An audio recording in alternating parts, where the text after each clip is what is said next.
TV Fortaleza, a emissora da Casa do Povo.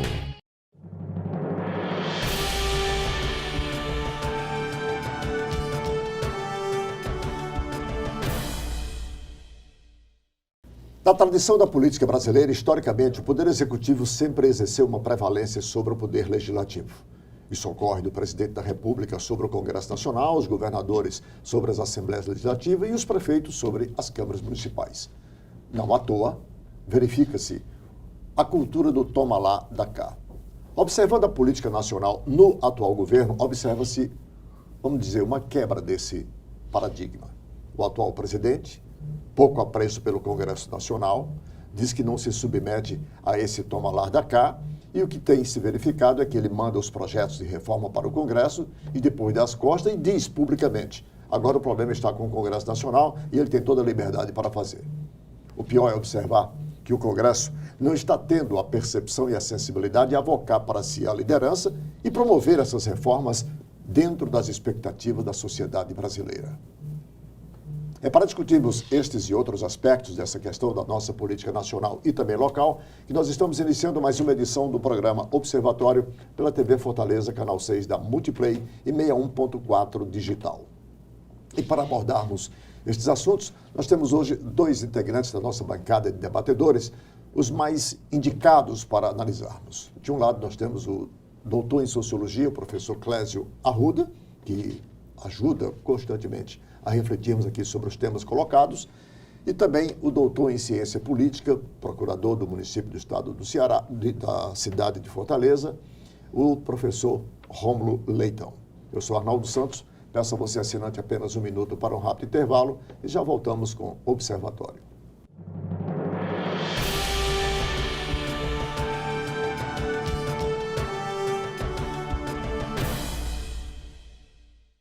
A Câmara Municipal de Fortaleza não para de trabalhar pela população da nossa cidade. E para que você fique sempre por dentro do nosso dia a dia, temos vários canais de comunicação. Confira o que acontece na Câmara pelo site e pelas nossas redes sociais, como Facebook, Instagram, YouTube, TV Fortaleza e Rádio Fortaleza.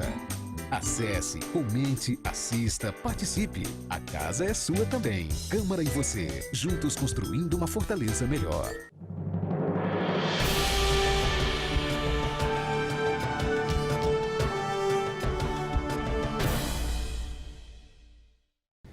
Estamos de volta com o primeiro bloco do programa Observatório pela TV Fortaleza, canal 6 da Multiplay 61.4 digital.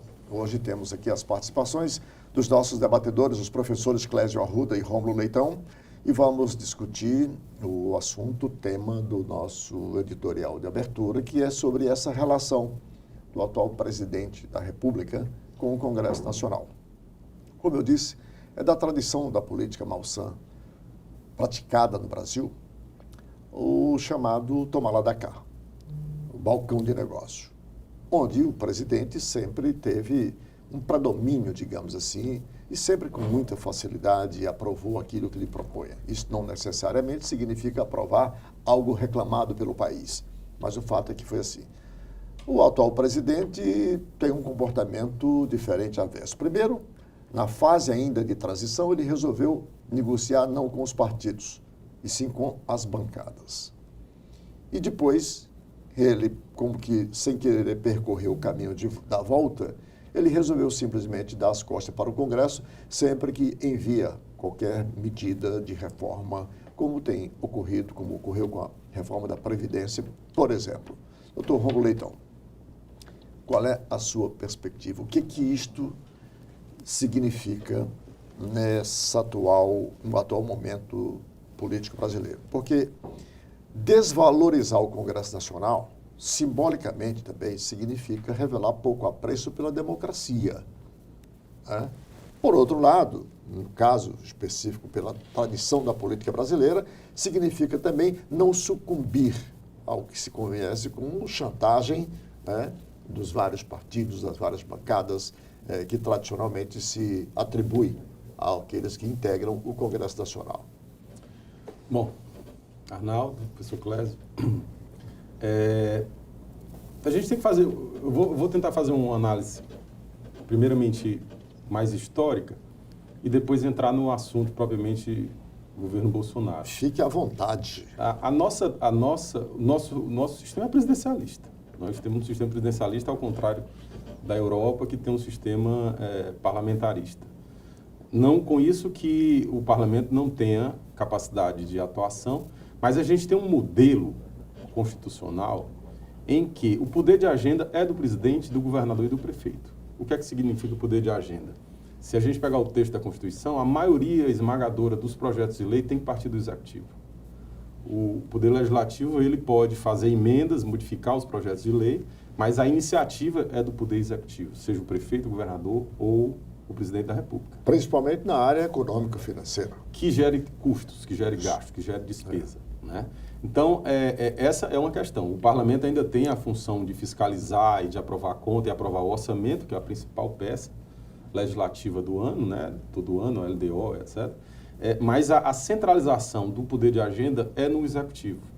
E no Brasil a gente tem um fenômeno que a mesa diretora do Congresso Nacional, da Câmara e das câmaras municipais e das assembleias, eles têm muito poder.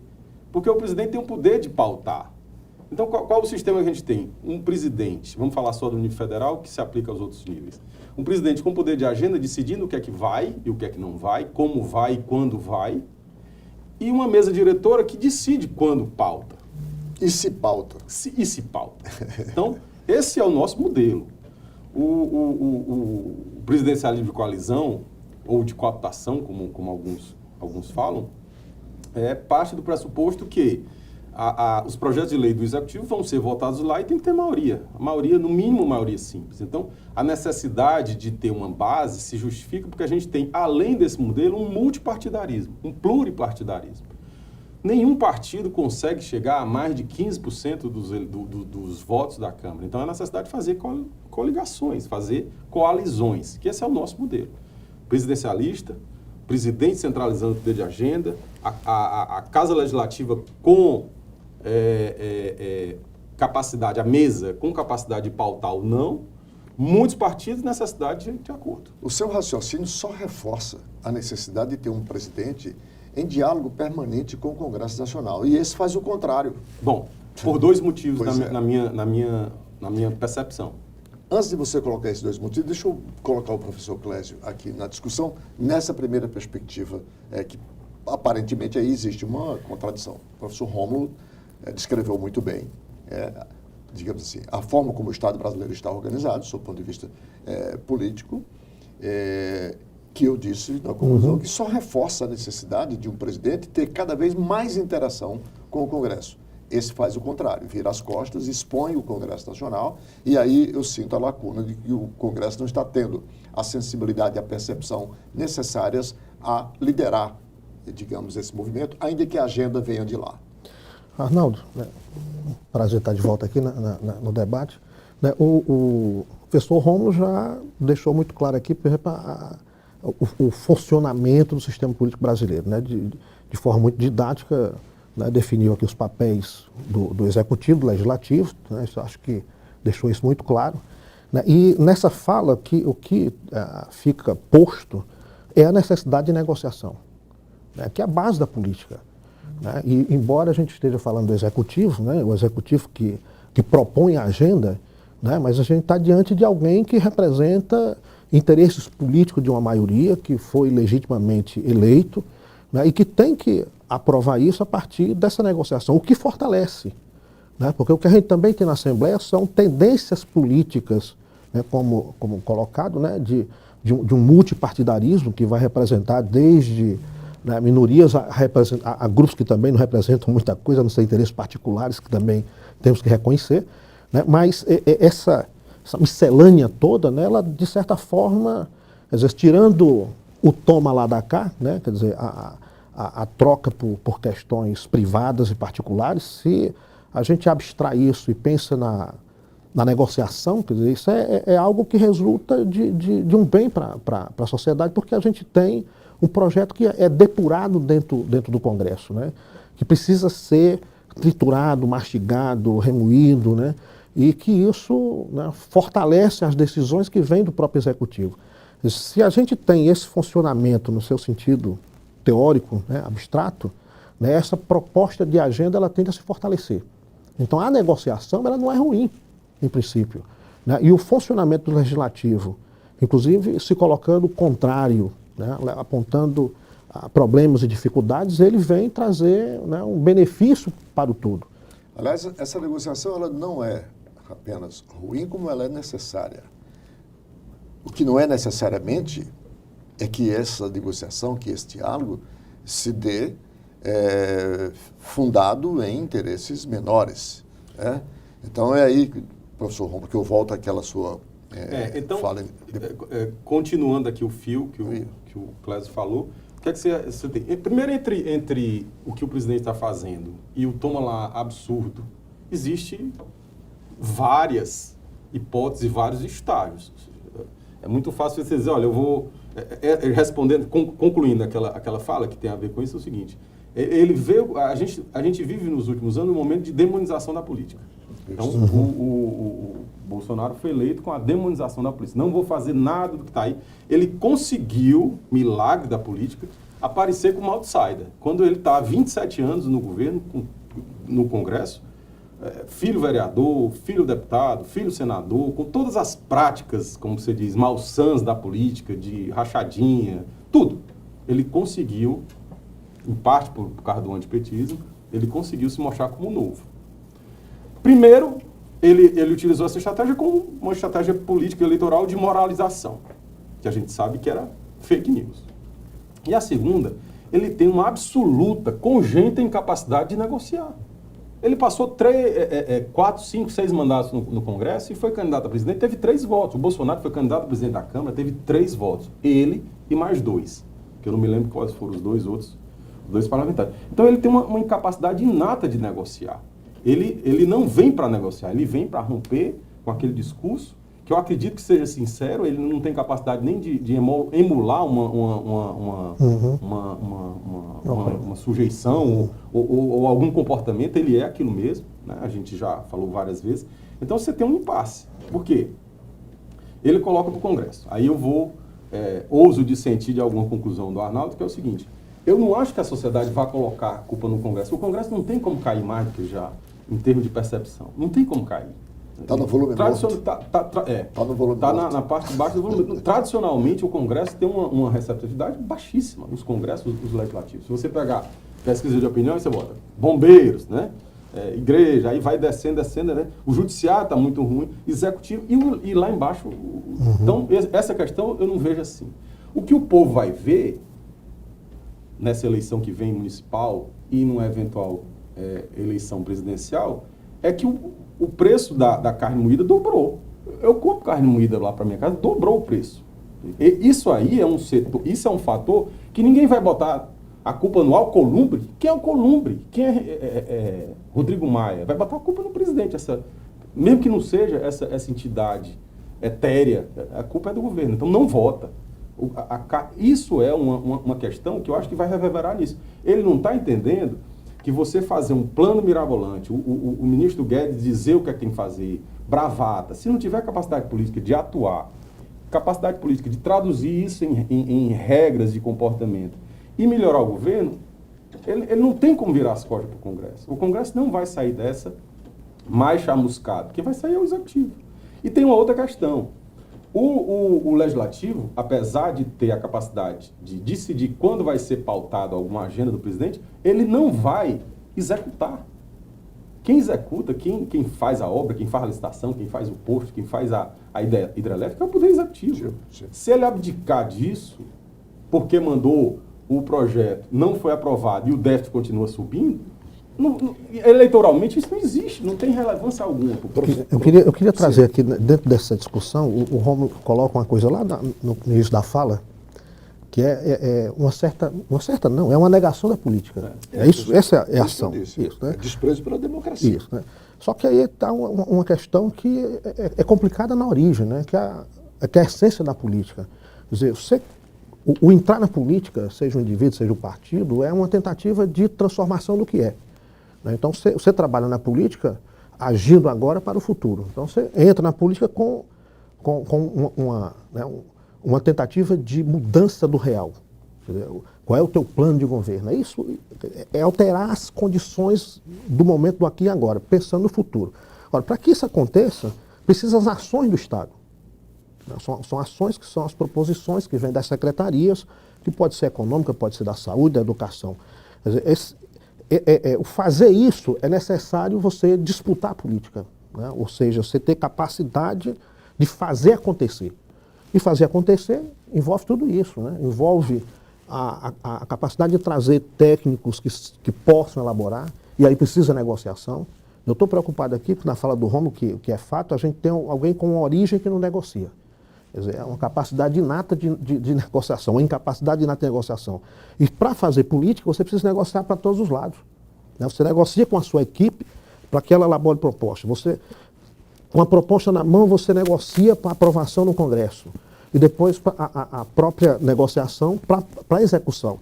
Arrecadar recursos, que muitas vezes não é só local, é recursos externos que precisam ser, né, coletados para que você possa colocar isso. Tudo isso é negociação. Tudo isso é política. Do PSL, né? A gente não falou nem do PSL, do Partido do Presidente. Então como a gente vai ter o fazer político que é transformador, ou seja, como qualquer ideologia, como qualquer algo possa acontecer de fato, mas na frente, se você não tem a essência da política. Bom, então, eu vou fazer o nosso primeiro intervalo, que a produção já nos avisa que esse tempo se esgotou, e vou deixar, então, para a discussão o seguinte. Tudo que vocês disseram aqui, e eu me permito, se me deixam, com devida vênia, corroborar, como um presidente que age dessa forma está teoricamente dando certo, porque os índices de aprovação dele, com algumas oscilações, os índices são todos positivos, né? Já se, inclusive, diante desses índices, já se percebe-se um clima psicossocial favorável na questão econômica, tá aí todos os indicadores demonstram isso, ao ponto de estimulá-lo, inclusive, já começar uma campanha Bolsonaro, que já circula por aí, né, que dizem que o preço de hoje seria imbatível numa sucessão, não apenas por valores intrínsecos a isso, mas até por exclusão do que está aí no país. Quando voltarmos no próximo bloco, vamos então discutir esses aspectos.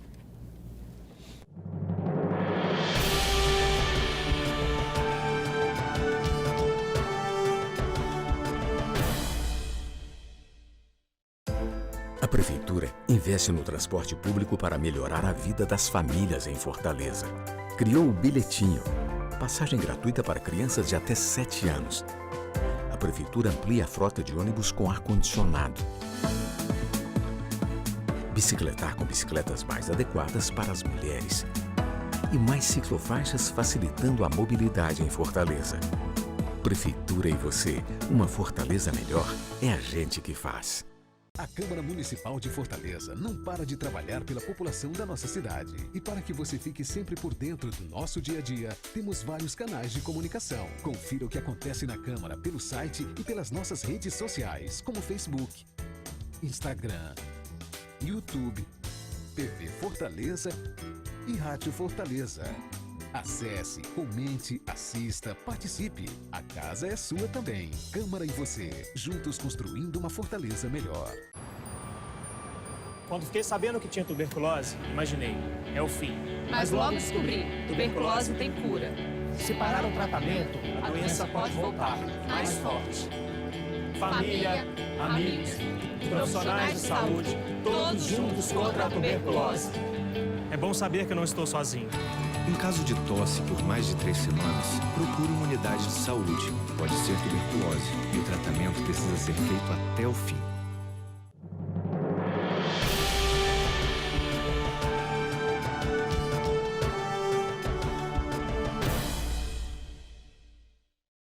Estamos de volta com o nosso segundo bloco do programa Observatório pela TV Fortaleza, canal 6 da Multiplay 61.4 Digital. Para você assinante que ligou agora, o programa tem hoje as participações dos professores doutores Rômulo Leitão e Clésio Arruda. Estamos discutindo aqui o modelo institucional brasileiro diante do sistema e da postura adotada pelo presidente da República em relação ao Congresso Nacional. Bom, com todos esses sinais e capacidade de perceber, tal, colocado aqui para vocês, o fato é que não se pode negar que todos os índices que estão aí começam a dar, ainda que tímidos, mas são positivos. Se o presidente tem a menor aprovação em relação aos seus antecessores, mas essa sua aprovação é positiva. E depois da recessão que o país passou até agora, os índices da economia começam a dar sinais de positividade. Há, inclusive, quem já acredite que se vai resolver o problema do desemprego em 2 anos, porque a capacidade instalada ociosa, só a capacidade instalada ociosa pela estagnação da economia, se ela voltar a produzir, na sua capacidade já seria suficiente para zerar o desemprego, a análise dessa perspectiva. Eu queria colocar, então, para vocês isto. Essa conversa numa planilha está certa, não sei se na prática, né? Na planilha de Excel você coloca o que você quiser.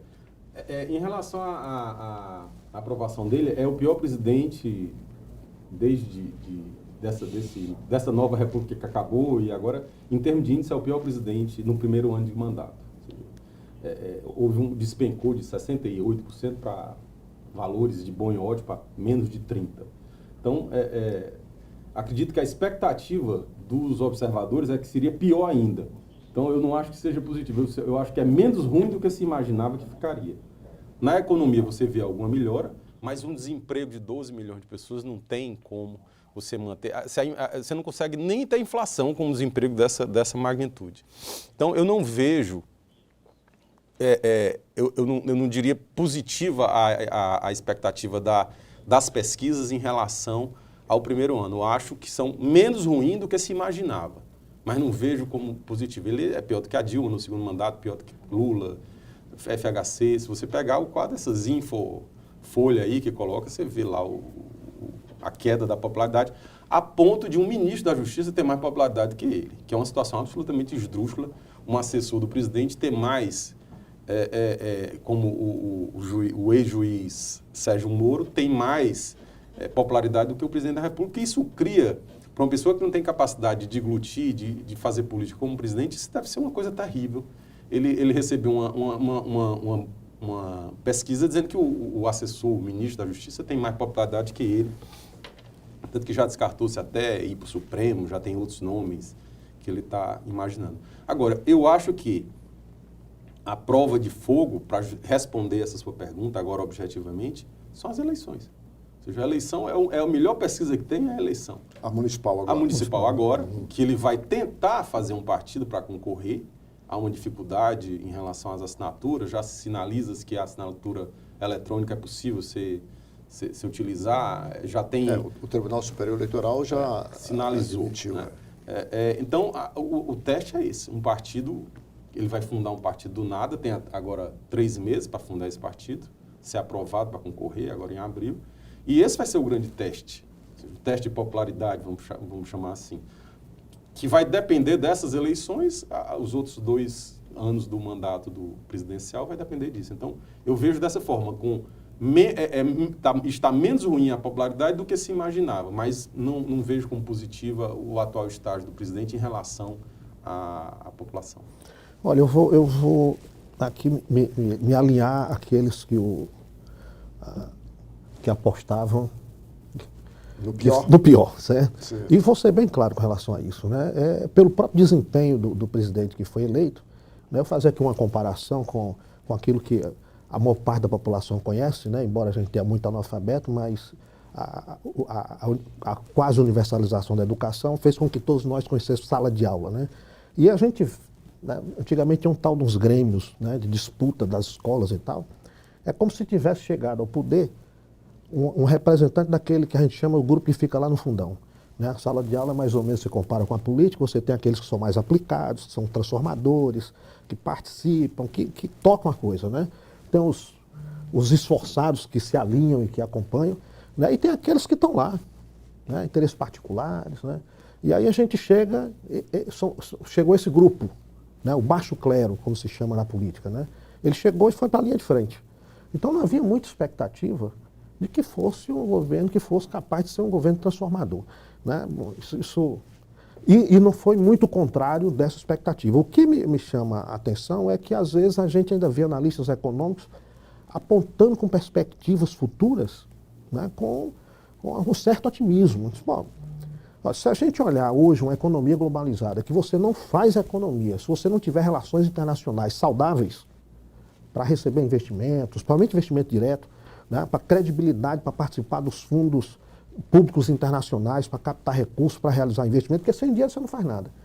Aí a gente tem um presidente que, ao longo do seu primeiro ano de mandato, conseguiu criar problemas internacionais de toda natureza, desde coisas absurdas como com o presidente da França, com relação à esposa do presidente, a questões que são mais sensíveis, como a questão do ambiente, o meio ambiente, em que, né, as posições dele sempre foram extremamente desastrosas, né?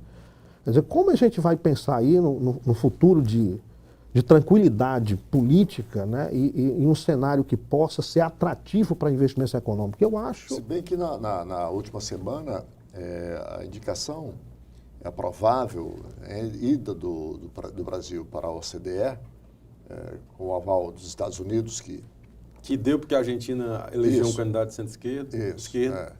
Tiraram o tapete, puxaram o tapete da Argentina, que inicialmente pensava-se que era o Brasil, foi a Argentina, agora puxaram o tapete, e o Brasil volta. As análises econômicas são extremamente positivas nessa perspectiva, na medida que a entrada do país como membro da OCDE gera a confiança e a credibilidade jurídica na economia para o aporte desses investimentos a que você referiu. Trazendo uma informação que é recente, agora de final de ano, né? Na nossa pauta de exportação, os bens primários, eles sempre tiveram relevância. Mas já nos últimos 50 anos, a nossa indústria tem tido uma participação na composição do PIB bem destacada. O que nós tivemos recentemente é que isso reverteu, né? Ou seja, a nossa indústria perdeu uma participação enorme no mercado internacional. Quer dizer, estamos com os bens primários agora, como se a gente estivesse voltando para os anos 30, né? Onde os bens primários agora são carro-chefe total. O último trimestre, o déficit da balança comercial verificou. Teve recentemente a saída recorde de dólares daqui. Você pode entrar na OCDE, na CNBB, onde for, se não tiver um clima político estável, com o mínimo de maturidade dos dirigentes, do presidente, ninguém vai investir. Ninguém vai investir. Somente investimento pesado de longo prazo. Você não, né, o investimento para 20 anos. no lugar do investimento. Qualquer dinheiro que você vai colocar num banco, você não tem a menor credibilidade, que você não sabe como funciona, que o presidente do banco vive fazendo declarações de estapafúrdia. É muito difícil você imaginar essa situação. Então, o clima eu não acho bom. A entrada na OCDE vai ter um impacto de marketing, mas o Brasil vai deixar a condição de país de desenvolvimento, vai perder algumas benesses também. Tem que levar em conta essa questão que é muito importante. E outra coisa, é uma contradição em relação ao globalismo que eles colocaram no começo da campanha. O globalismo, a OCDE é uma entidade global dos países ricos. Então, eles que eram contra o globalismo, que queriam se fechar, o chanceler Ernesto Araújo, o presidente, o globalismo está tomando conta. É uma contradição ele querer tentar entrar na OCDE política, mas contradição agora é o dia a dia da gente, então não tem repercussão. E, volto a dizer, eu estou falando muito disso, mas porque é um ano eleitoral. O teste são as urnas. Porque se você quiser pegar dado também, já queimaram 30 bilhões das reservas. De 290 e tantos, já queimaram 30 bilhões das reservas que o Brasil tem. Isso é a pior coisa que pode acontecer. Você diminuir reserva que a reserva é que dá uma garantia que o país não vai entrar numa escalada como a Argentina, por exemplo. Então você está queimando reserva. E a taxa de câmbio...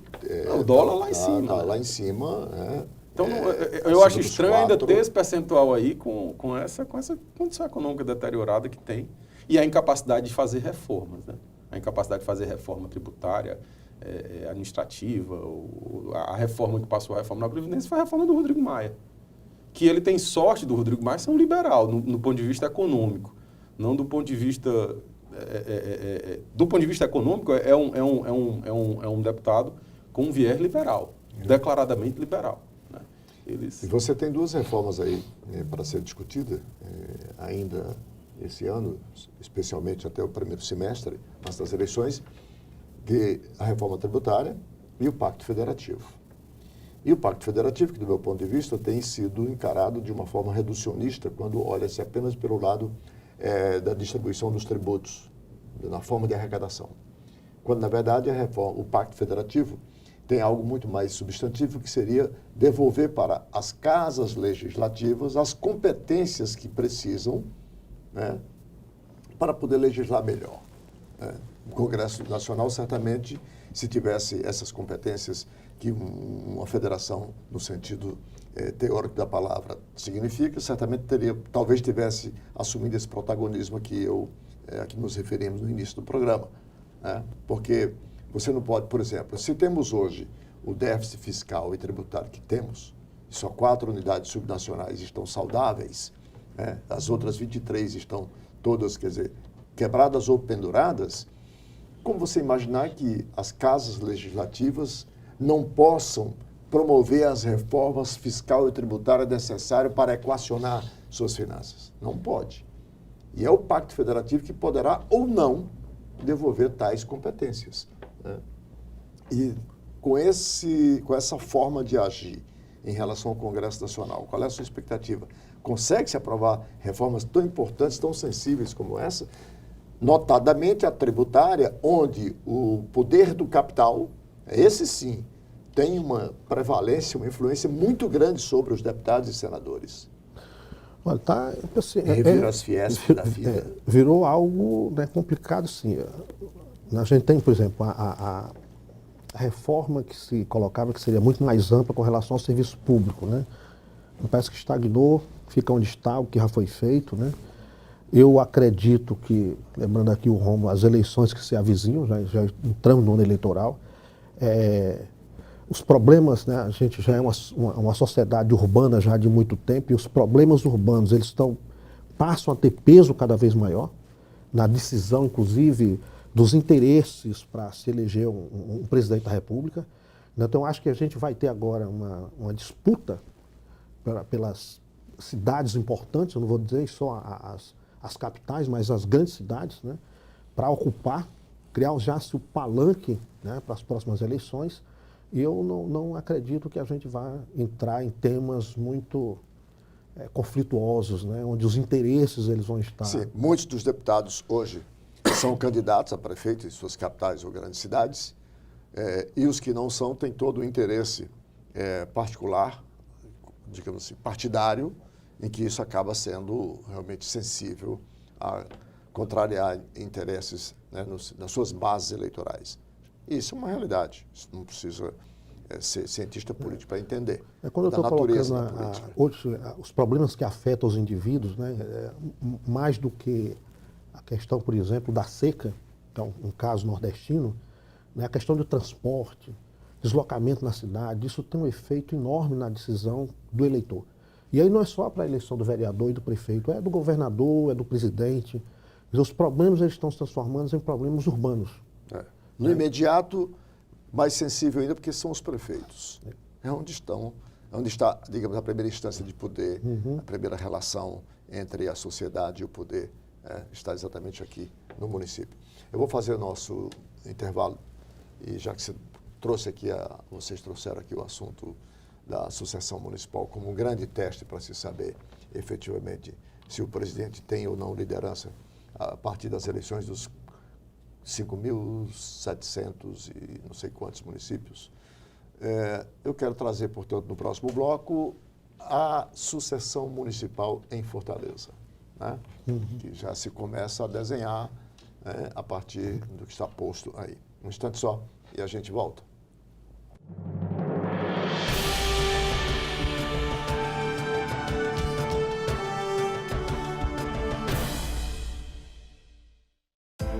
A Prefeitura investe no transporte público para melhorar a vida das famílias em Fortaleza. Criou o Bilhetinho, passagem gratuita para crianças de até 7 anos. A Prefeitura amplia a frota de ônibus com ar-condicionado. Bicicletar com bicicletas mais adequadas para as mulheres. e mais ciclofaixas facilitando a mobilidade em Fortaleza. Prefeitura e você, uma Fortaleza melhor é a gente que faz. A Câmara Municipal de Fortaleza não para de trabalhar pela população da nossa cidade. E para que você fique sempre por dentro do nosso dia a dia, temos vários canais de comunicação. Confira o que acontece na Câmara pelo site e pelas nossas redes sociais, como Facebook, Instagram, YouTube, TV Fortaleza e Rádio Fortaleza. Acesse, comente, assista, participe. A casa é sua também. Câmara e você, juntos construindo uma Fortaleza melhor. Quando fiquei sabendo que tinha tuberculose, imaginei, é o fim. Mas logo descobri, tuberculose tem cura. Se parar o tratamento, a doença pode voltar, mais forte. Família, amigos, profissionais de saúde, todos juntos contra a tuberculose. É bom saber que eu não estou sozinho. Em caso de tosse por mais de 3 semanas, procure uma unidade de saúde. Pode ser tuberculose e o tratamento precisa ser feito até o fim.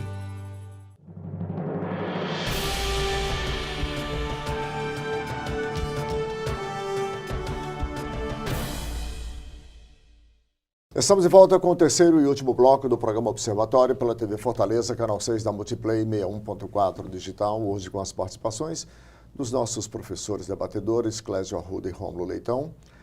Nesse último bloco, vamos colocar aqui para discutir o assunto sucessão municipal em Fortaleza, a partir dos cenários que estão aí sendo construídos e desenhados. Você tem o prefeito Roberto Cláudio com realizações várias em vários campos, em várias áreas da cidade, obras, intervenções urbanas, só vista no governo de Juracy Magalhães, porque o ex-prefeito Juracy Magalhães, de saudosa memória, fez intervenções urbanas bastante significativas, ainda lá no século XX. No século XXI, agora o prefeito Roberto Cláudio.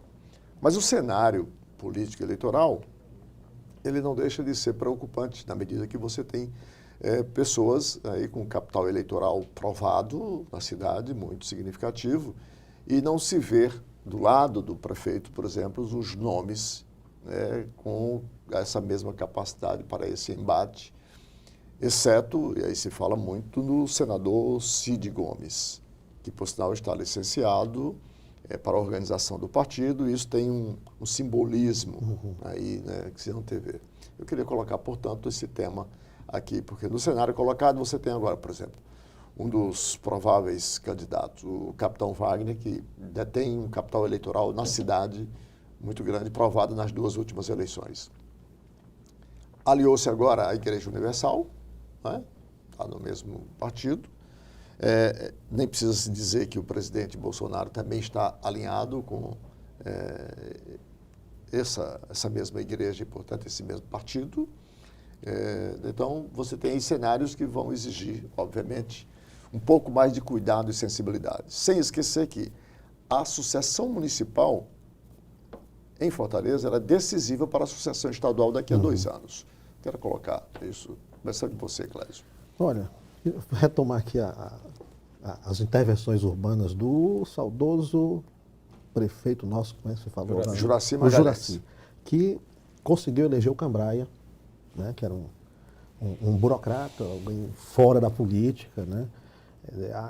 Naquele momento, quer dizer, aquela época, século XX, o cenário era outro completamente e isso foi possível. Hoje se tem dúvida, quer dizer, mesmo essas intervenções e ela conseguindo trazer uma qualidade de vida no sentido do deslocamento, facilitar o deslocamento de trabalhadores e pessoas em geral na cidade, será que esse efeito ele vai ser o mesmo que a gente já teve anteriormente? Eu hoje tenho dúvidas, dado problemas outros que surgiram, E aí a gente tem um candidato que se apoia nisso e que tradicionalmente vem conseguindo formar aí um capital político forte, a partir de uma questão que hoje é essencial, que é a questão da segurança, que não conseguimos controlar e, em perspectiva de longo prazo, ainda vai ser um problema que ainda vai estar aí conosco durante muito tempo.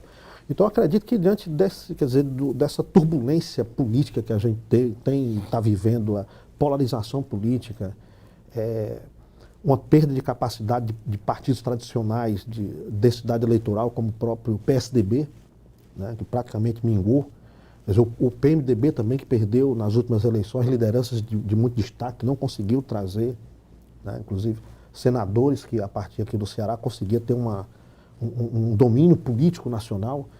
Tem muita coisa em jogo nova no sentido de mudanças partidárias, partidos tradicionais que minguaram, partidos novos que, de repente, como, né, o partido do presidente, que inflou, né, que é uma coisa que surgiu quase do nada, é um partido com uma densidade muito grande em termos de membros do seu partido.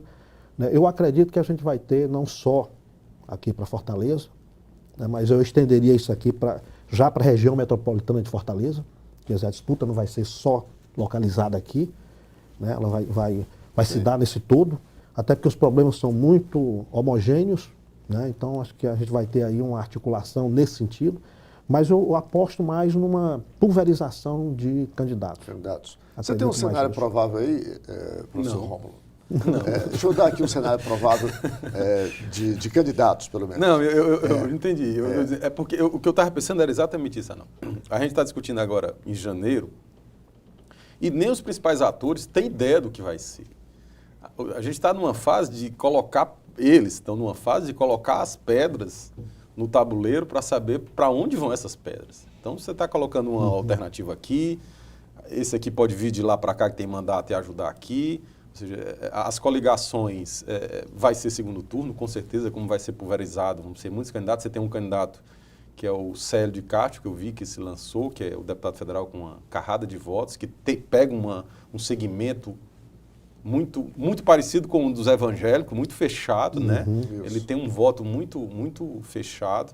Então, é difícil você imaginar cenário. Agora, acredito que se houver o lançamento de um candidato do prefeito com apelo eleitoral e com a máquina a seu favor e uma estrutura partidária, é um candidato muito forte, provavelmente com o capitão, que a gente precisa ver se ele tem candidatura. Ele é candidato.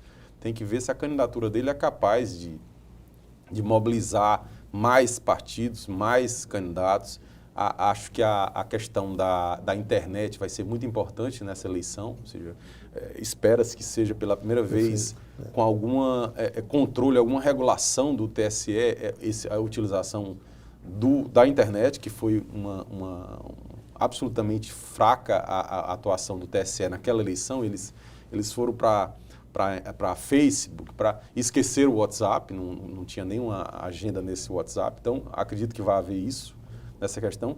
E a dúvida que eu tenho, principal nesse momento, é se a eleição vai ser municipal ou se vai ser, se as questões vão ser municipalizadas locais, a discussão, ou se vão transformar numa discussão, nacionalizar as eleições municipais. Porque você tem aí cabos eleitorais. Você tem o Bolsonaro, que tem uma força em cerca de 30%, 25% da população, isso é muita coisa. E você tem o Lula do outro lado, que também provavelmente vai trabalhar para tentar eleger candidatos, fazer costuras nas principais cidades. Aliás, sobre o Lula, a ex-prefeita Luiziane Lins é a candidata em Fortaleza. Eu não falei da prefeita, que também teve tanto voto, uma sólida votação, ou seja, é muito difícil, a questão é muito difícil de você imaginar cenários. Nesse momento são peças. Quando essas peças, que a gente souber quem são essas peças, a gente começa a imaginar um cenário. Clésio, o professor Rômulo trouxe aqui um ingrediente no cenário que eu acho que vale a pena a gente refletir um pouco. A influência do ex-presidente Lula. Depois de todo o desgaste, né, sofrido e enfrentado pelo partido, desgaste esse que elegeu o atual presidente, que foi muito mais uma eleição contra, quer dizer, a esquerda de um modo geral, do que mesmo em favor dele, se você raciocinar por exclusão aqui, o sentimento contra. Qual é o peso, na sua visão, na sua experiência, que o presidente Lula ainda terá numa associação como essa? Vamos trazer a discussão para Fortaleza a partir do momento em que a candidata é uma pessoa conhecida, a deputada Luiziane Lins, que já foi prefeita dessa cidade por 2 vezes. terá influência positiva? Muito, muito, né? Eu vou já consolidando pelos números, mas depois voltar para uma questão que talvez seja mais de fundo. Apesar de todo o desgaste, né, midiático, né, quando aparece nas pesquisas, ele está lá disputando, né, inclusive em algumas pesquisas aparece inclusive na frente, né, dos outros candidatos, até do Bolsonaro, que está aí na presidência. Mas há uma questão que eu acho que a gente tem que considerar, né, a questão dos indivíduos que aparecem como as lideranças. E aqui eu estou muito na ideia da liderança carismática do conceito weberiano, né? Quer dizer, a liderança carismática ela se faz pelas batalhas e pelas vitórias nas batalhas. E o que a gente tem aí é que o Lula enfrentou uma batalha, e ele trabalhou isso politicamente, enfrentou uma batalha jurídica. E quer dizer, no olhar, né, no olhar do todo, ele venceu. Quer dizer, é uma vitória ainda relativa, mas se vier outros elementos, ou seja, né, outros elementos que tragam mais suspeitas sobre o próprio julgamento, isso vai trazer, né, para o Lula um crescimento maior ainda da sua capacidade de se projetar como líder, né, um líder nacional. Se bem que não me surpreende que os demais processos que estão no momento em tramitação sejam acelerados com o objetivo de fazê-lo voltar para a cadeia novamente. Mas tem no horizonte também, acredito até a eleição, a discussão sobre a parcialidade ou imparcialidade do juiz Moro, que vai ter que ser decidido. Havendo esse julgamento pelo Supremo, o processo volta para o começo, zera. Mas ele não é candidato a prefeito. A gente está falando só do ponto de vista de influência.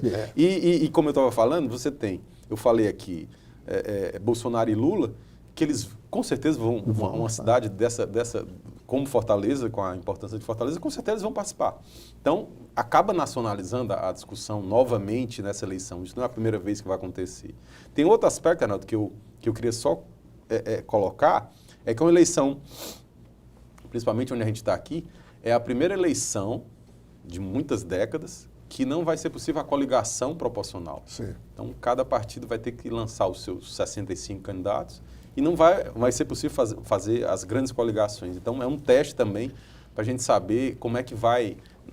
Quando você vai montar esses cenários, a impossibilidade de fazer coligação proporcional acaba influenciando diretamente as coligações majoritárias. Então, olha, teve uma fala do Rômulo mais atrás que eu acho que vai ser tão importante quanto essas lideranças políticas como Lula e Bolsonaro, que é a questão da influência da internet. Quer dizer, as últimas eleições nós tivemos, né, em todo o país, né, e aí o estado do Ceará também, né, teve o seu representante, de bem votados, deputados que tiveram votação estupenda. O caso do Célio de Castro, né? Célio de Castro, que trabalha muito bem essa questão, tanto que você não sabia quem era e ele dispara. Estourou, né? Sabia porque era um vereador muito votado, mas eu digo para ter 200 e tantos mil votos, de onde é isso? Foi de internet. É uma estratégia completamente diferente, né? É imponderável. Uma força nova que está aí, que né, o próprio marketing político, toda a tradição política ainda não sabe lidar muito bem com isso, né? Ganha uma certa autonomia na mão das pessoas que se multiplicam. Então, qual o resultado, impacto isso vai ter? Acredito que vai ser cada vez mais crescente, né? E eu não diria que vai impedir, mas tem um outro elemento aí a ser colocado, é que a regulamentação das eleições reduziu muito o poder econômico, né? Os candidatos estarão muito, restritos a um patamar de gastos bem menor em relação aos gastos das eleições anteriores, embora existam os meios, né? Mas mesmo esses meios escusos, ou malsãs, como você diz, inibiu muita gente. Sim. Tem muito empresário que inibiu a vontade de aportar recursos ilegais, de Caixa 2, esse tipo de coisa. Então, é uma questão... Ou seja, você tem um cenário completamente diferente. Você tem limitações financeiras, você tem o imponderável da internet, você tem a impossibilidade de coligação proporcional. É uma eleição que, do ponto de vista acadêmico, muito interessante da gente examinar. Talvez uma grande virada do que a gente tem para trás, né, nossa república. Quando se fala nos nomes, você tem pelas oposições, vamos chamar assim, você tem a Luiziane Lins, você tem o Capitão Wagner, Aí você tem o Célio. Quem mais vocês lembram assim, com mais expressão? Pelo lado do governo, você tem, digamos assim, os ensaios que foram colocados aí. O Samuel Dias, que é um secretário do prefeito Roberto Cláudio. Você tem o nome do Elcio Batista, chefe de gabinete do governador Camilo Santana. São nomes que estão aí... Que tem o perfil do Cambraia. O perfil do Cambraia. São nomes que em estão termos aí... de técnico, mas pouco conhecido, né? Isso. E você tem um grande nome de visibilidade, que é o senador Cid Gomes, né? Então você tem aí esse cenário. Vocês vislumbram outros prováveis candidatos dentro do próprio, digamos, establishment, dentro aqui da área do prefeito e do governo, porque esses dois caminharão juntos, certamente. Para até dar um pouco mais de munição para a nossa discussão, pensa lá. A gente tem que pensar aí que já se parte com os candidatos que já estão mais ou menos definidos, que tem capital eleitoral forte. Né? O Célio, mais recente, mas demonstrou em 2 eleições seguidas, né? Inclusive com uma trajetória ascendente, né? Vereador, deputado. A Luiziane, que... Muito voto também na tem eleição. muito voto, que não é uma gestão, que ainda é uma gestão que está na memória, né? Que você tem ainda obras que está aí. O capitão Wagner já vem de eleições aí já seguidas, né? Com uma votação que sempre tem projetado ele como provável vencedor. E a gente tem aí, eu vou colocar por enquanto, a situação com uma gestão bem aprovada. Do prefeito. Do prefeito, né? Então, assim, a gente pensar de saída, não dá para apostar que a gente vai ter um vencedor de primeiro turno. É eleição para segundo turno. Sim, né? sim. E dentro do que a gente tem aí, todos com capital eleitoral forte, é muito imprevisível, né? Não sei que o Rômulo pensa disto. E com algum comentário? Não, só... Com essas colocações, a gente finaliza mais uma edição do programa Observatório pela TV Fortaleza, canal 6 da Multiplay 61.4 digital. Agradecendo aqui aos professores Rômulo Leitão e Clésio Arruda e, em especial, a você, assinante, com o convite para um próximo Observatório. Até lá.